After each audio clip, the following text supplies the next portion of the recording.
Innal hamdalillah nahmaduhu wa nasta'inuhu wa nastaghfiruh wa na'udzu billahi min shururi anfusina wa sayyiati a'malina may yahdihillahu fala mudhillalah wa may yudlil fala hadiyalah.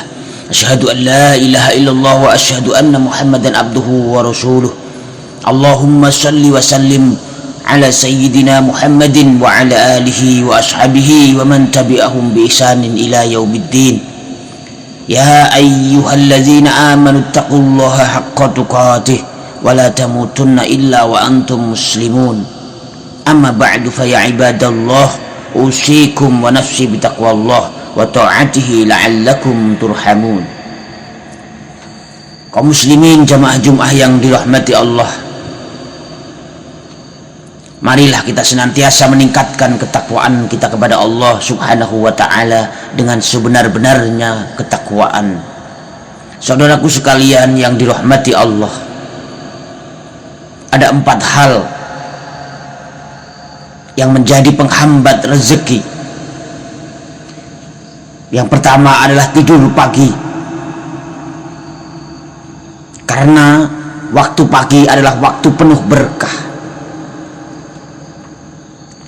Dari sahabat Shahr Al-Ghamidi radhiyallahu anhu, Nabi Muhammad sallallahu alaihi wasallam bersabda, Allahumma barik li ummati fi bukuriha. Ya Allah, berkahilah umatku di waktu paginya. Apabila Nabi sallallahu alaihi wasallam mengirim peleton pasukan, beliau selalu mengirimnya pada pagi hari. Sahabat Shahr sendiri yang meriwayatkan hadis ini adalah seorang pedagang. Dia bisa membawa barang dagangannya ketika pagi hari. Karena hal itu dia menjadi kaya dan banyak harta.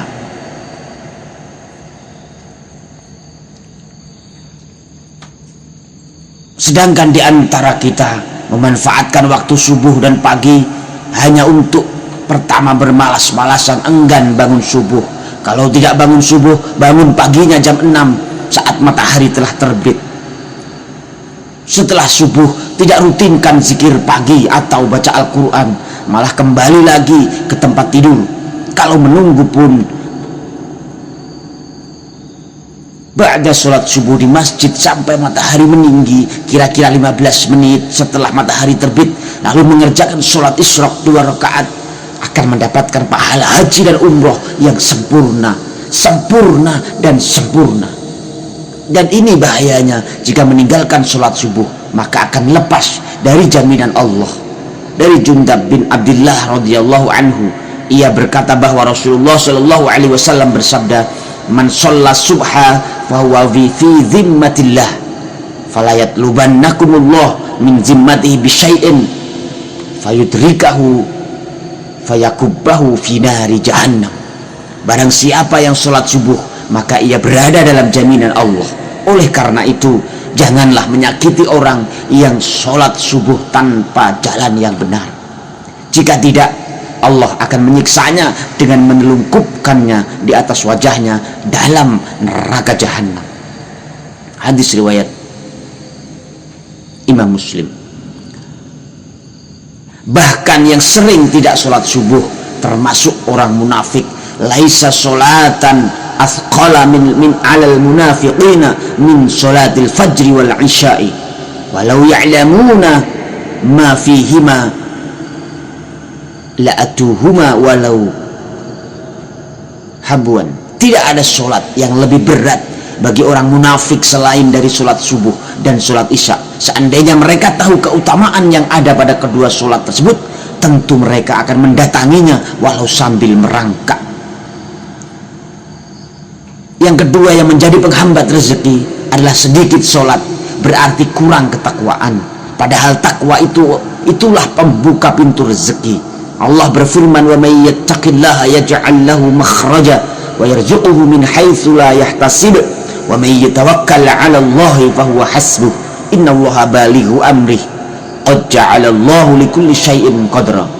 Barang siapa yang bertakwa kepada Allah, niscaya Dia akan mengadakan baginya jalan keluar dan Dia memberinya rezeki dari arah yang tiada disangka-sangkanya.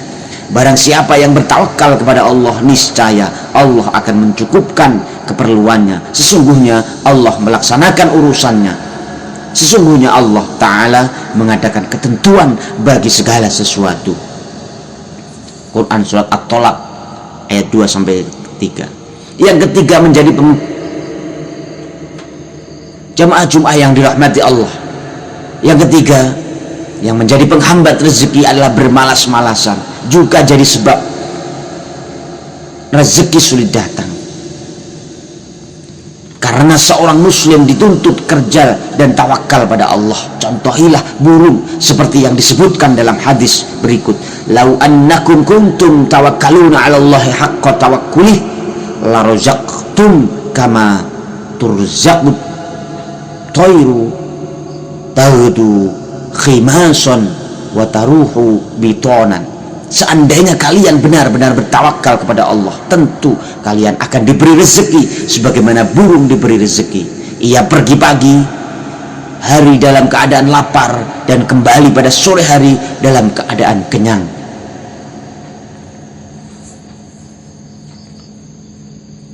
Imam Ahmad pernah ditanya mengenai seseorang yang cuma mau duduk-duduk saja di rumahnya atau hanya berdiam di masjid, dan ia berkata, aku tidak mau bekerja sedikit pun dan hanya mau menunggu sampai rezekiku datang. Imam Ahmad pun berkata, orang ini benar-benar bodoh.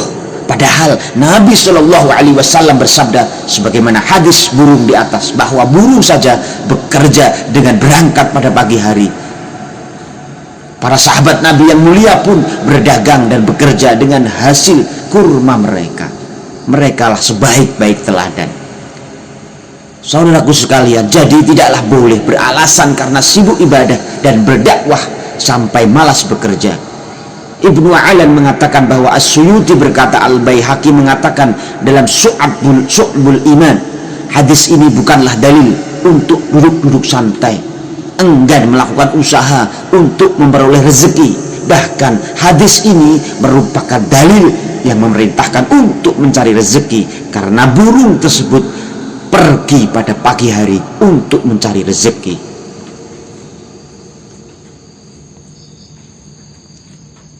Saudaraku sekalian yang dirahmati Allah, dari Abu Hurairah radhiyallahu anhu, Nabi Shallallahu Alaihi Wasallam bersabda, ma min yaumin yusbihul ibad fihi illa malakani yang zilani fayaqulu ahaduhuma Allahumma a'ti munfiqan khalafan wa yaqulu akhar Allahumma a'ti mumsikan talafan. Tidaklah para hamba berpagi hari di dalamnya melainkan ada dua malaikat yang turun. Salah satunya berkata, ya Allah, berilah ganti kepada orang yang senang berinfak. Yang lain mengatakan, ya Allah, berilah kebangkrutan kepada orang yang pelit. Jamaah Jum'ah yang dirahmati Allah, yang menjadi penghambat rezeki yang keempat adalah tidak amanah.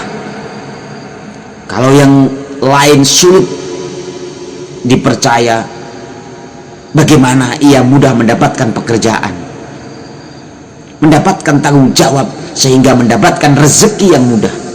Ketahuilah bahwa orang yang berkhianat terhadap amanah pun menyandang salah satu sifat munafik. Dari Abu Hurairah radhiyallahu anhu, Nabi Shallallahu Alaihi Wasallam bersabda, ayatul munafiqi thalathun, idza hadatsa kadzdzaba, wa idza wa'ada akhlafa, wa idza tumina khana. Tiga tanda munafik adalah jika berkata ia dusta, jika berjanji ia mengingkari, dan ketika diberi amanah maka ia ingkar. Termasuk di sini pula adalah tidak amanah dalam melunasi hutang. Ingatlah bahwa hutang akan menyusahkan seseorang di akhirat kelak. Dari Ibnu Umar radhiyallahu anhuma, Nabi Shallallahu Alaihi Wasallam bersabda, man mata wa alaihi dinarun au dirhamun qudiya min hasanatihi laisa sama dinarun wala dirhamun. Barang siapa yang mati dalam keadaan masih memiliki hutang 1 dinar atau 1 dirham, maka hutang tersebut akan dilunasi dengan kebaikannya di hari kiamat nanti, karena di sana tidak ada lagi dinar dan dirham. Kaum muslimin yang dirahmati Allah, mudah-mudahan apa yang khotib sampaikan di siang ini bermanfaat bagi kita semua. Aku qauli hadza wa astaghfirullah li wa lakum wa lisairil muslimin innahu huwas samiul alim.